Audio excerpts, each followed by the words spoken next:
হযরত নূহ আলাইহিস সালামের জামানার ওনার একজন বংশধরকে ঈসা আলাইহিস সালাম কবর থেকে তুলছিলেন ঈসা নবীর জামানায়।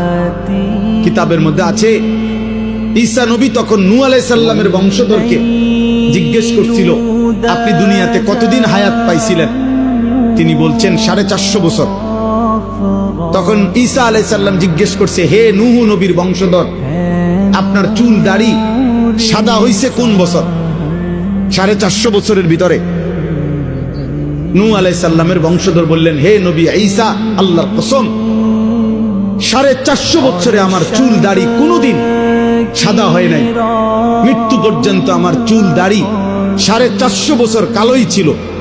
কিন্তু আল্লাহর কসম নবী ঈসা, মালাকুল মউত আজরাইল যখন আমার জান কবজ করতে শুরু করে, এই জান কবজের এই কয়েক সেকেন্ডের কষ্টে আমার চুল দাড়ি 450 বছরের কালো চুল দাড়ি সাদা হয়ে গেছে। দোস্ত আমার কাছে কিতাব আছে গাড়িতে, ওয়াজাআত সাকরাতুল মাউত বিল হক। ওই কিতাবের মধ্যে আছে নবীজির বিখ্যাত একজন সাহাবী হযরত আমর ইবনুল আস রাদিয়াল্লাহু তাআলা আনহু, অনেক বড় জলিলুল কদর সাহাবী ছিলেন। ইসলামের ইতিহাসে রাসূলুল্লাহ সাল্লাল্লাহু আলাইহি সাল্লামের সাহাবাদের মধ্যে সবচেয়ে বড় যোদ্ধা যারা ছিলেন তার মধ্যে উনি একজন। মিশর বিজেতা, মিশর যিনি বিজয় করেছিলেন হযরত আমর ইবনে আস, ওনার ইন্তেকালের পূর্ব মুহূর্তে যখন উনি মৃত্যু সজ্জায়, ওনার মৃত্যু যন্ত্রণা শুরু হয়েছে, সাকরাতুল মাউত, ওনার ছেলে কিতাবে লিখছে আব্দুল্লাহ ইবনে আমর ইবনুল আস, ছেলেও সাহাবী ছিলেন, বাপ ফুত দুইজনই সাহাবী ছিলেন। ওনার ছেলে আব্দুল্লাহ এই মৃত্যুর পূর্ব মুহূর্তে ওনার আব্বা আমর ইবনে আস রাদিয়াল্লাহু তাআলা আনহুকে জিজ্ঞেস করলেন, আব্বা এই মুহূর্তে মৃত্যু যন্ত্রণা আপনার কাছে কেমন মনে হচ্ছে? আপনি আমাকে একটু বলেন।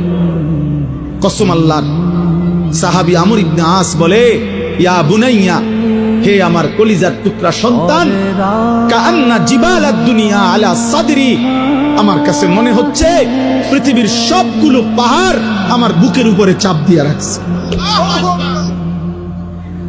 কাআন্না জিবালাদ দুনিয়া আলা সাদরি, পৃথিবীর সবগুলো পাহাড় আমার বুকে চাপ দিয়ে রাখছে।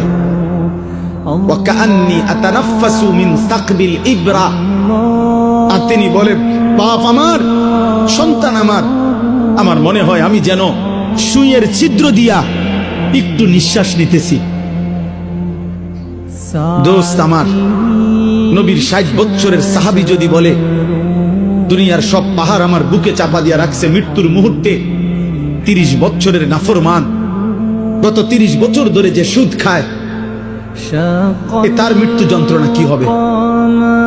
365 দিনে খোদার এক বছরে যে কোনোদিন 5 ওয়াক্ত নামাজ পড়ে না, সেই নাফরমানের মৃত্যু যন্ত্রণা কেমন হবে?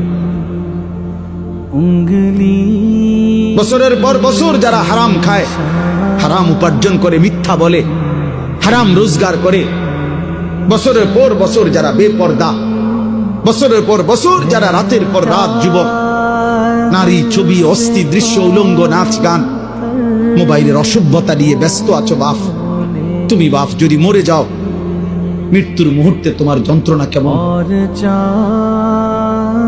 কেমন হবে?